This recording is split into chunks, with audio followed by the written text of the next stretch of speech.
देखिए, भारतीय जनता पार्टी के नेता सुवेंदु अधिकारी ने जो आज एक अफसोसनाक बयान दिया, इससे भारतीय जनता पार्टी के इस लीडर की मानसिकता का पता चलता है।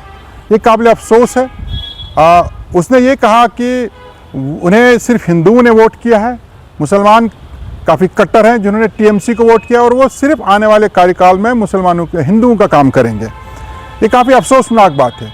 इस बयान से न सिर्फ एक मखसूस तबके के लोगों के जज्बात मजरू हुए हैं, बल्कि ये हमारे आइन की तौहीन है। जिस आइन की शपथ लेकर उसने चुनाव में हिस्सा लिया, जिस आइन की शपथ लेकर कल को वो चीफ मिनिस्टर की कुर्सी संभालने की उम्मीद में है, उसी आइन की आज उसने धज्जियाँ उड़ाई। और मैं एक बात और बताना चाहूँगा कि ये बयान एक धोखा है। धोखा उन लोगों के साथ है जिन्होंने 1947 में जिन्ना की टू नेशन थ्योरी को रिजेक्ट किया। जब इस्लाम के नाम पर पाकिस्तान का क़याम अमल में लाया तो कुछ मुसलमानों ने यह फैसला किया कि वो एक सेकुलर नेशन के साथ रहेंगे, हिंदुस्तान के साथ रहेंगे।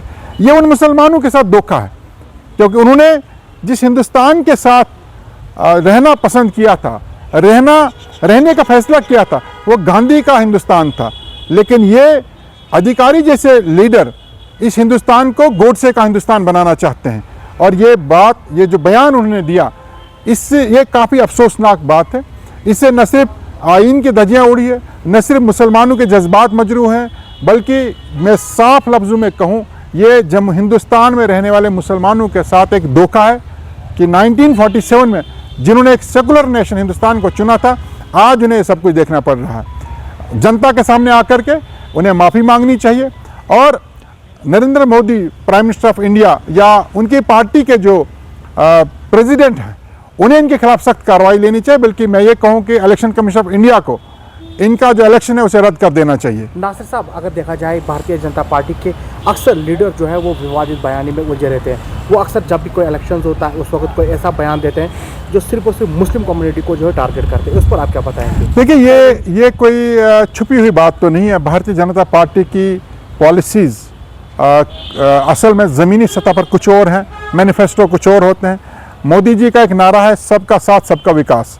आज मोदी जी से मैं सवाल करना चाहता हूँ कि ये जो उनके एक नेता ने बयान दिया है, क्या ये भी उसी नारे का एक हिस्सा है, सबका साथ सबका विकास, जहाँ वो कहते हैं कि मैं सिर्फ हिंदुओं का विकास करूँगा? इन्होंने तो मोदी जी अपने ही लीडर के उस नारे को भी धज्जियाँ उड़ाई हैं। तो कहीं ना कहीं अपने वोट बैंक को मज़ीद स्ट्रेंथन करने के लिए और एक मखसूस तबके को टारगेट करके अपने वोट बैंक में और लोगों को शामिल करने की जो भारतीय जनता पार्टी की राजनीति काफ़ी दहाइयों से चली आ रही है, ये राजनीति एक न एक दिन इस देश को काफ़ी नुकसान करेगी और हिंदुस्तान बहुत बड़े खसारे में जाएगा।